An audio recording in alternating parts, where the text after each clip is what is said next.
What is up, my fellow Tarhans? I'm Captain Beans, and welcome to HighFleet Builds. And today, I will be showing you guys some of the support ships that the Beans Navy has designed, which, if you don't know what a support ship is, it's basically any ship that operates in the background side of your campaign and not necessarily in direct combat or direct engagements. Now, these ships are meant to fulfill quite a few different roles. One of them is logistical, by either giving you a little bit of fuel or as a way of carrying cargo from one fleet to another.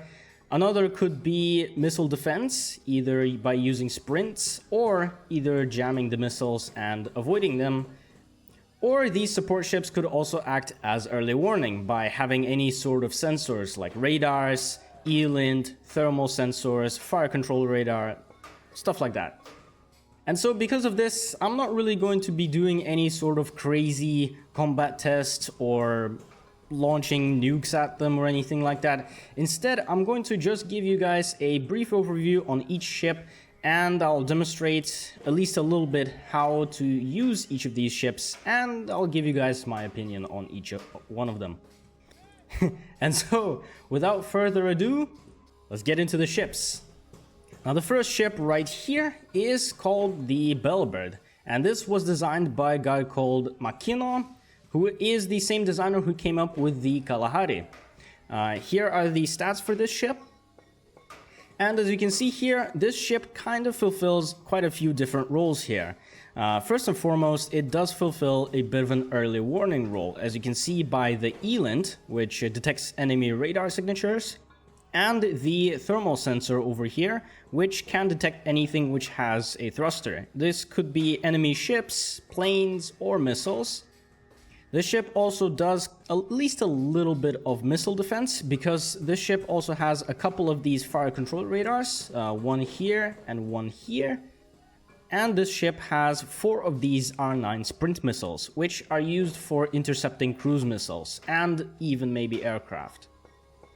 And I guess as a third role that this ship could fulfill is as a tanker, as you can see by this large fuel tank and also a couple of these smaller fuel tanks. But otherwise, I think that is pretty much it from this ship. But I did forget to include this jammer right here, which is used for jamming enemy cruise missiles. But it only works if the enemy cruise missile is radar guided, since this thing is a radar jammer after all, not a anti-radiation missile jammer. But otherwise, I mean, it's just a tanker with some missile defense and some beep boop up aloft it. It does have a couple of fire suppression systems. I guess should it get into any trouble, it could put out the fire at least 2 times. But otherwise, I mean, that's pretty much it from this ship. I don't really know if I could say anything more about it.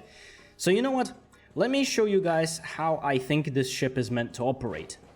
And in order to do that, I'll see you guys in Gerat. Alright everyone, welcome to Gerat, where, as you can see here, we have the Bellbird just flying south. You know, just a very peaceful little flight right here. South of this Bellbird, we have a group which has a bunch of missiles. Now let's imagine that the fleet at Ur is evil. They are evil, and they want to shoot a bunch of missiles at us. Alright?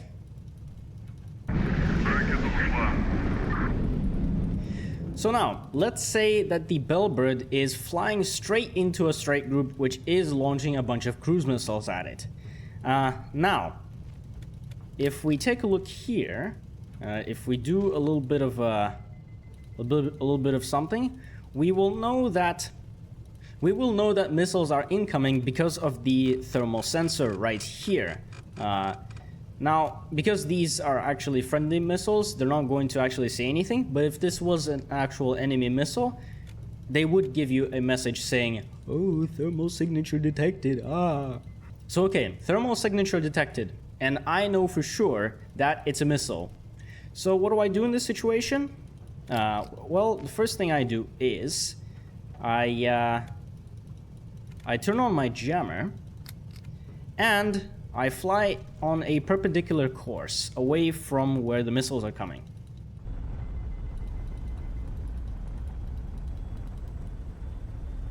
Alright? Now, you can of course see these missiles are being jammed, but normally in an actual game, if these were enemy missiles, you wouldn't be able to necessarily see them that much.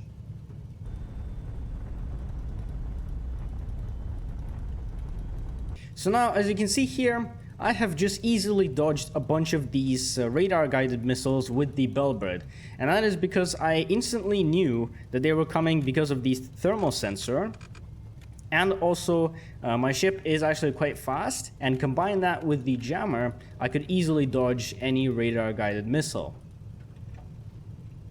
Now let's imagine a situation where I couldn't dodge any missiles for any reason whatsoever. Maybe because I didn't either see the missile, or the missile is an anti-radiation missile and I was still using a jammer. For those who don't know, an anti-radiation missile locks onto things that either emit jamming or radar signatures. So let's just imagine that these missiles are not radar guided, but are anti-radiation. And let's just imagine that I cannot avoid these missiles whatsoever. Let's see how this thing survives.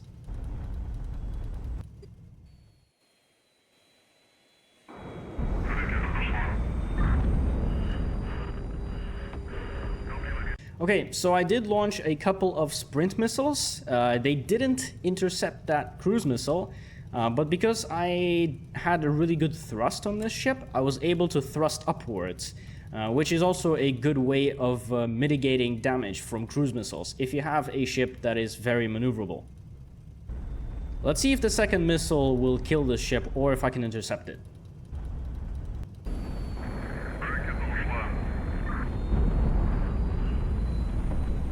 Okay, that second time the missile was completely intercepted, and that's actually a really good thing.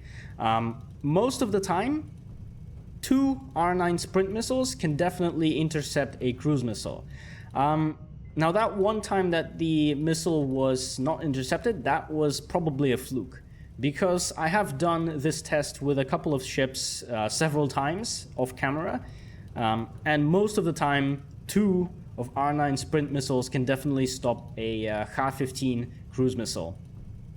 But yeah, now that I've used all 4 of the R9 sprint missiles on this ship doesn't have any more ways of stopping the cruise missiles other than just boosting upwards. And I think that should conclude the demonstration of this ship.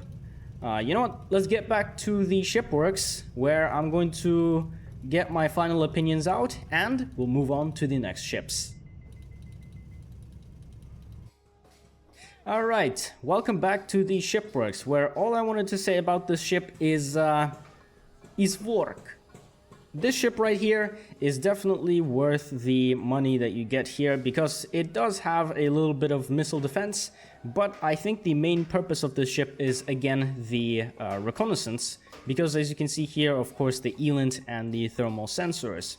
Now, I'm not going to test this ship, or actually even any ship, against combat, because this thing doesn't have any sort of armaments, it doesn't have any sort of ways of protecting itself. But even so, the designer did put a couple of fire suppression systems, which does say that the designer at least thought about it a little bit when designing this ship, should it go into any sort of trouble. The fact that Mr. Mackinaw did include a couple of R9 sprint missiles with some fire control radar definitely also says that Mackinaw definitely thought about enemy cruise missiles and stuff like that. Also, not to mention the jammer. As I've shown you before, it is really good at jamming enemy missiles, and also with perpendicular evasive maneuvers. All in all, I think the ship is Wurkt, and you know what? Let's move on to the next one. So now this ship right here is called the Cleric Mk2, designed by a newer member of the Beans Navy, whose name is Wurkt, and here are the stats for this ship. But as you can see here, this ship kind of fulfills, again, a few different purposes as a support ship. Now, from what I can see here, the first role that it does support is the fuel. As you can see here, we do have 2 of these large fuel tanks, as well as a couple of lines of smaller fuel tanks. Now this design right here at the very bottom is very reminiscent of the Skylark. And I wouldn't really be surprised if the Skylark was actually a baseline for this design.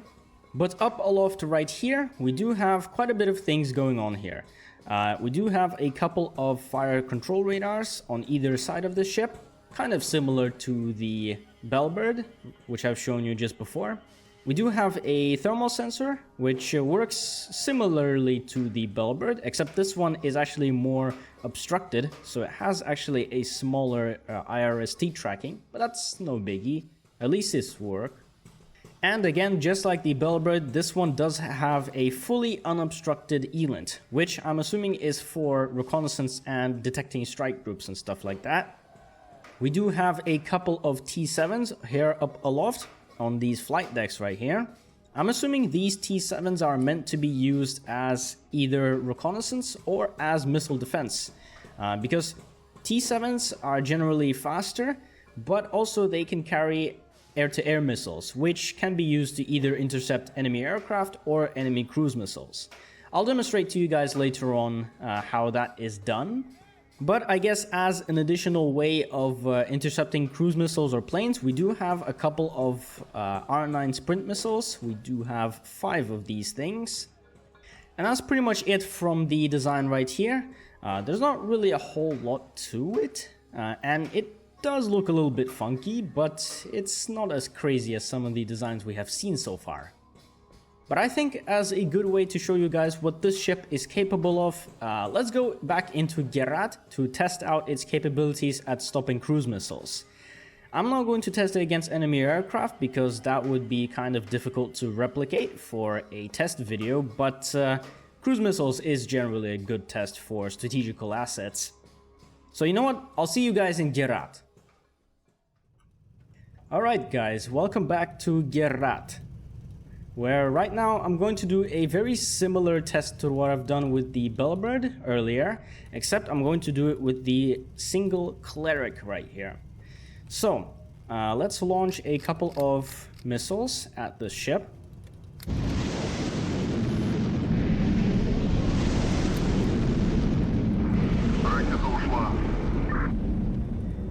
Now, one thing that you should consider with this ship is that the first missile will only be detected at an approximate range of 160 something kilometers.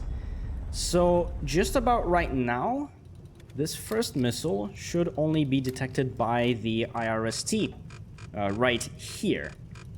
So I know for sure with the thermal sensor that a cruise missile is coming at me.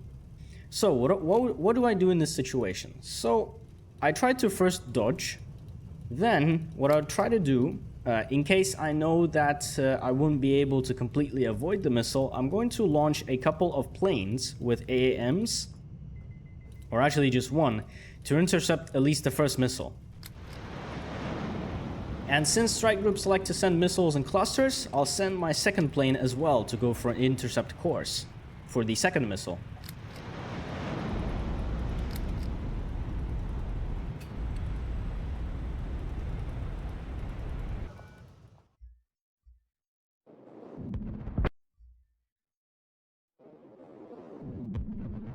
Oh, it appears as if one of the T7s was completely destroyed, but it did also destroy the missile.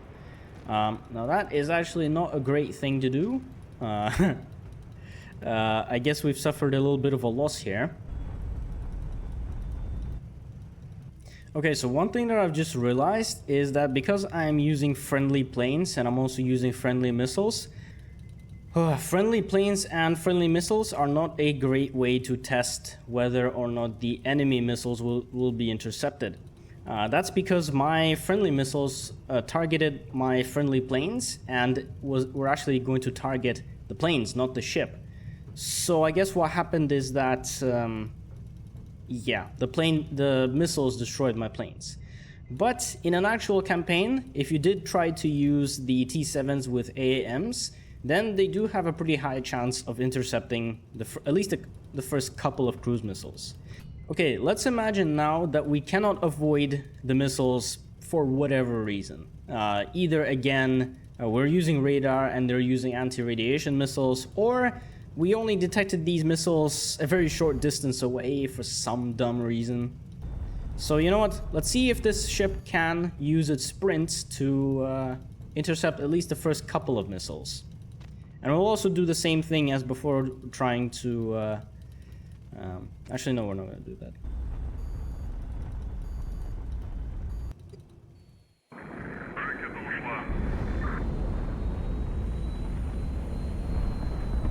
Okay, so launching 2 R9 sprint missiles is definitely a guaranteed way of stopping a cruise missile. Let's see if it can do at least a couple more.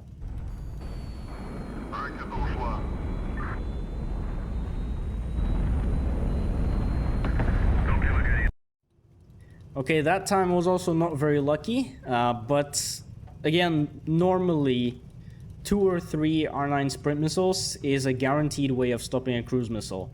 I don't really know what happened here, but it seems like the R9 sprints just didn't really seem to stop that.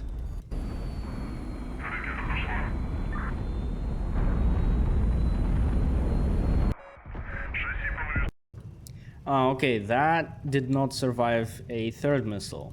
I guess what that goes to show is the Cleric is definitely capable of at least stopping the first 2 cruise missiles that is heading towards it.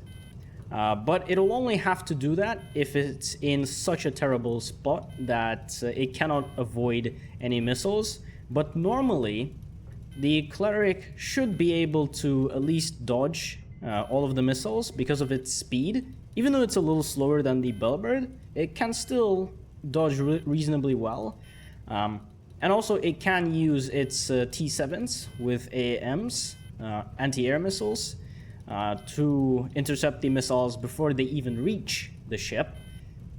But again, this is a support ship. It's not really meant to be the main sort of big bad guy flagship that could take any sort of punishment. These small ships are not really meant to take any sort of punishment, so I'm not really going to blame the designer for designing the ship this way. And you know what? Since we're done here, let's get back to the ship works. Okay, so welcome back to the shipworks, where all I wanted to say about this Cleric right here is Wurkt. I think that this ship could be a great asset for mainly reconnaissance. If the Bellbird was really good at reconnaissance and at least a little bit of missile defense, then this is also in a similar way really good at reconnaissance, using the ELINT and also using T7s as a form of recon to check if there are any strike groups and stuff like that. But this thing is just a little bit more costly than the Bellbird. But I don't think that that's necessarily bad. This ship has planes, whereas the Bellbird doesn't. But still, this ship is actually a very similar one to the Bellbird. And I think this ship would even qualify as another way to modify the Skylark, just because of how this thing looks. Now, there are also several variants of this ship, but I've only decided to show you the Mk2 because, in my opinion, this one looks the best out of the first 2. The designer didn't show me the first variant of this ship. There was only Mk2 and Mk3. The only real critique that I have here is probably with the thermal sensor. I would try to probably place it in a different spot in order to obstruct it a lot less. Or alternatively, you could just also remove the, what was it called? The R9 sprint missile from over here. And it does open up a little bit. And it does help you actually detect stuff a little bit earlier without using the radar. But okay, that was the Cleric Mk2 by Wurkt. Let's move on to the next one. Alright, so right here we have the Courier Mk2, designed by Lieutenant Noek Vessel, or as I like to call him, Mr. Vessel. Here are the stats for this ship. They're actually quite really good. And as you can see, This is a very, very minimalistic ship. It has only 2 thrusters and a couple of fuel tanks. One thing you'll notice are these quite weird looking fuel tanks, but that's because this ship was designed in HighFleet Flight to Haravera, which is an overhaul mod for HighFleet, which I am also doing a campaign from, if you want to take a look right here. I don't know which way is the recommendation thingy, but I'll just put it there in the video. But the Courier right here comes in quite a few variants. I'm gonna show them right here. But basically this is the standard variant without any sort of sensors or anything else. This is just the ship, just the Courier as it is. Now, as the name suggests, this ship is meant to be as a courier to carry shipwork supplies from one fleet to another. Allow me to demonstrate to you guys what that looks like. Welcome to Gerat, where right here I'm going to show you how to use a courier ship to carry shipwork supplies from one fleet to another. So let's say that our lightnings have done quite a bit of work in this town right here, Shivran, and we have found quite a bit of supplies in this town. So if we take a look here, we do have a couple of Fab 1000 bombs, and we also mysteriously acquired a couple of HA-15 missiles right here. And what we need to do is we need to transport these into the main fleet, which is located all the way over here at Ur. And how am I going to do that? Allow me to show you. So, the first thing that we do is we select every ship in the Shivran fleet right here, except for the Courier. And what we do is we just send them a short distance away from the town. The main thing is to separate that fleet from the Courier. And then what we do is, we only have the Courier right here. We basically just send this guy into Ur to catch up with the main fleet.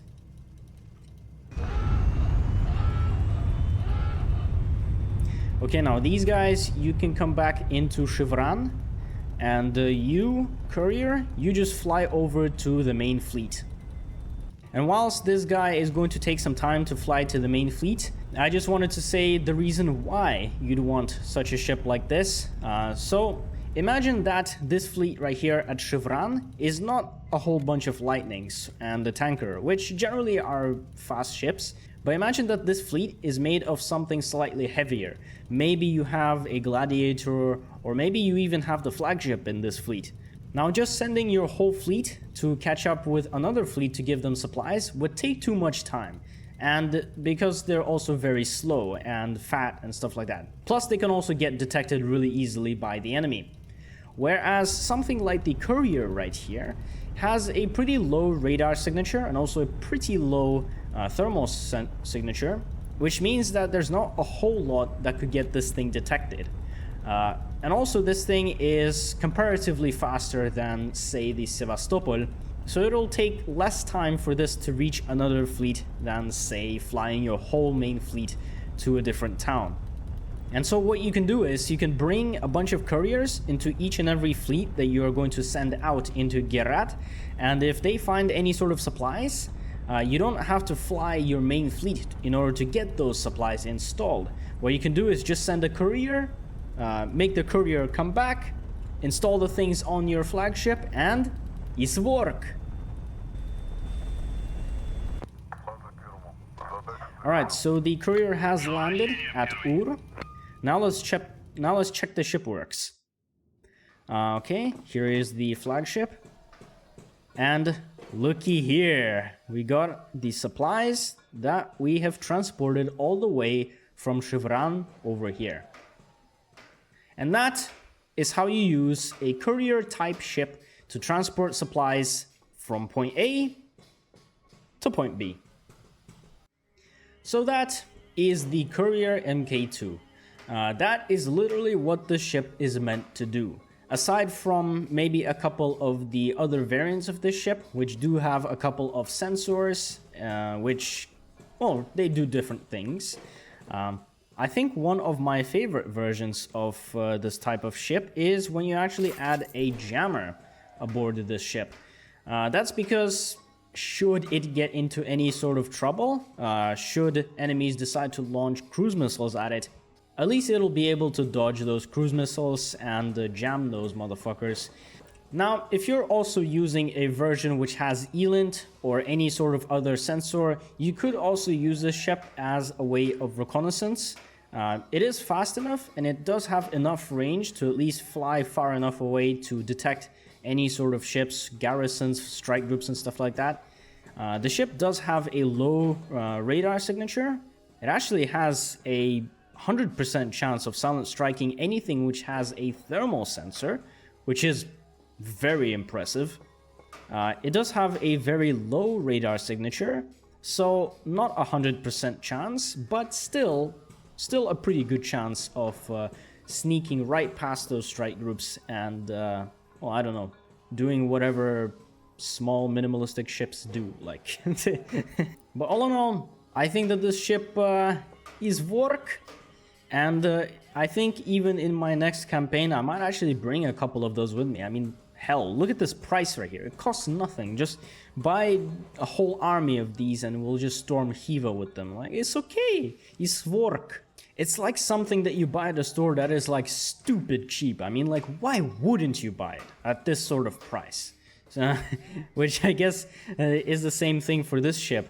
And I'm not going to test this thing against any sort of weapons or anything like that because, I mean, it's not meant to go into combat, nor is it meant to withstand any sort of cruise missiles. So you know what? With that, let's move on to the next ship. Haha! Here we have the FT-10 Snail, designed by the TheAvaliEngineer.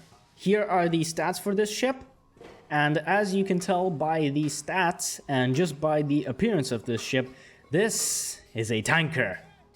Now this ship right here is a proper tanker, because this doesn't have anything else except for a bunch of fuel, a couple of very efficient thrusters, and well, there's really nothing much else to it. Oh, I guess this ship also has a single 2A37 37mm CWIS cannon, but otherwise this has zero armament, zero missile defense systems, zero sensors, zero anything else except for fuel.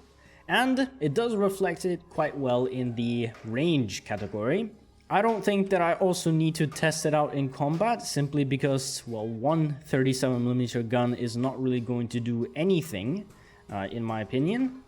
But since I am noticing this very strange looking landing leg, I want to see how this thing lands. Honestly, I have no idea how to land this thing, so I guess let's just see how this works. Начали торможение.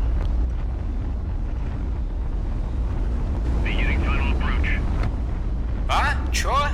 А чё ты вдруг на инглише заговорил? Чувак. Okay, never mind. I guess something is wrong with my voice lines in this game. I did recently reinstall the normal game pack after uninstalling Flight to Haravera, so there might be a couple of glitches here and there, but I think the game is fine. Also, let's see if we can land this thing. The thrusters seem to be doing a great job at least making this thing not uncontrollable. Okay, now how the fuck do you land this thing? How the hell do you land this thing? Okay, how? Okay, let's see if I can maybe rotate it a little bit to starboard maybe? Oh wait, what if I try landing on my leg and that fuel tank at the same time?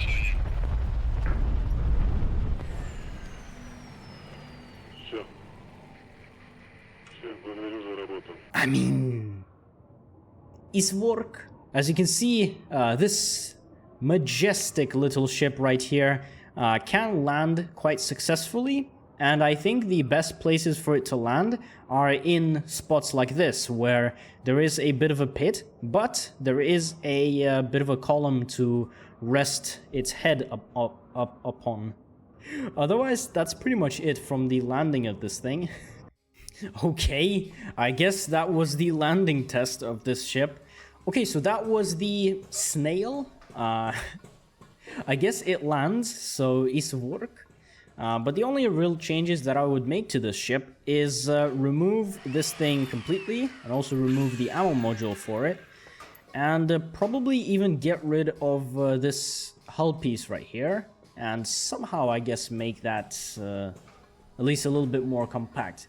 Because, I mean, having a single cannon, I guess it could work as at least a form of self-defense. I think that was actually a requirement that the designer made up for themselves to make this ship.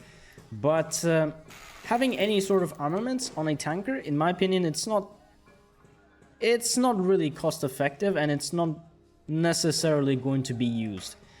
Because the tanker is, again, a support ship. It's not meant to go into direct combat. And also, let's just face it, a single 37mm gun is not going to stop a cruise missile. And yeah, otherwise this ship is quite effective. It is very min-maxy, but because it's a tanker and because it's not some really stupid-ass looking ship, I think I'll allow it. I think it's okay. And plus, I can land it. So if I can land a ship, then pretty much anyone can. So it's definitely not impossible to land it. And with that, let's move on to the last ship. Here is the Zaporizhia, designed by Mouse-chan. That's the same guy who designed this motherfucker. Here is the stats for the Zaporizhia. As you might notice from the stats, this ship is slightly underpowered. But as far as my off-camera tests have shown, this doesn't seem to be affecting this ship very much. But that's not really too important. As you can see here, this is a fairly minimalistic ship. It has 3 of these large fuel tanks placed together, along with a whole bunch of R9 sprint missiles up aloft here. And of course, to power these R9 sprint missiles, we do have a couple of these MR12 fire control radars. That's the bigger variant, which gives it more guidance. It can guide more missiles. We have one up top here, and we have one below here. One thing I am going to critique this ship a little bit is if you want to use the big fire control radars, it's enough to have just one of them. If you want to intercept cruise missiles reliably, it's okay to launch 2 or 3 R9 sprint missiles, which having one fire control radar is more than enough to do. So the only real changes I would make is probably remove this one right here, but otherwise it's a fairly solid looking ship. As another sensor, we do have a small ELINT right here, which I'm assuming the designer put here as a form of reconnaissance to detect strike groups and such. But out of the other sensors, I don't see any thermal sensors, I don't see any other ways of stopping cruise missiles other than the sprints. Also, one thing that I kind of find hilarious, it's these landing legs right here. The creator, for some reason, decided to use these big chassis parts instead of just having, you know, something like this. They just decided to use one of these, so okay. Okay, it's Wurkt, I guess. But you know what? Let's test out this ship against a couple of cruise missiles and see if having this many sprints is a good way of stopping cruise missiles. Okay, so guys, welcome to Gerat, where right now I'm going to launch just a couple of missiles at a Zaporizhia class ship. Just because. Now again, this ship does not have any thermal sensors on it, so there wouldn't be any way of detecting these missiles other than using the radar and or the visual contact range. So when we already see the missiles, it's going to be too late. So there's not really much of a situation where you can avoid the missiles. So let's just brace a couple of them and we'll do evasive maneuvers. Actually, no, let's do evasive maneuvers now. Let's just see how many it can stop.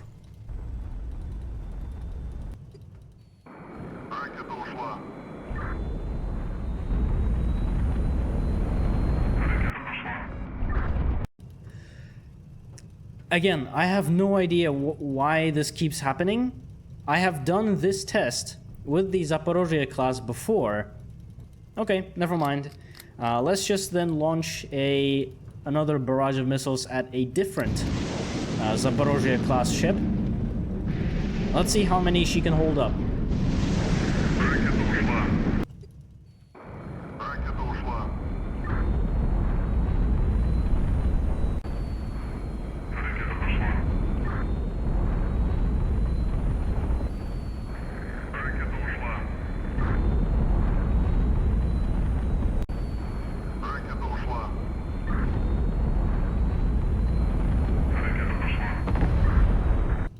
Okay, that second ship did not die, but it took a pretty heavy amount of damage.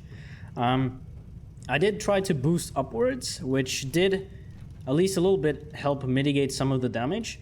But from this test right here, I can say that the Zaporizhia is capable of stopping of at least up to 4 or 5 enemy cruise missiles.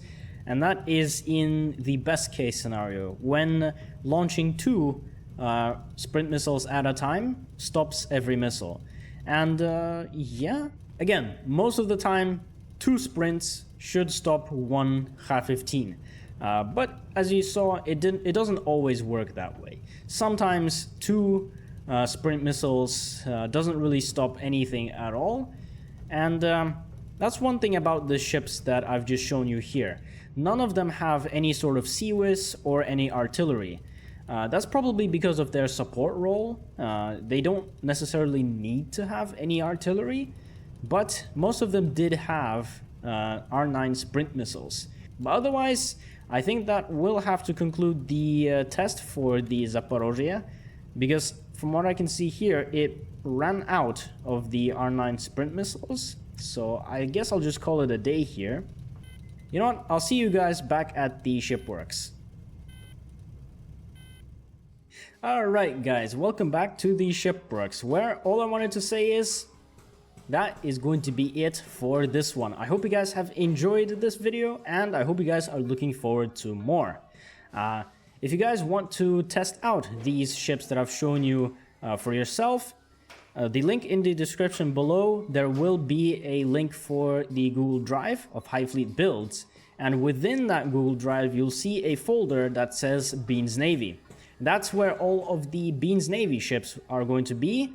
But if you want to go a step further and even be part of the next videos, I highly recommend that you join the Beans Navy. And post something in the builds channel, which hopefully I will feature in the next one. But otherwise, thank you all so much for watching, and I'll see you guys in the next one.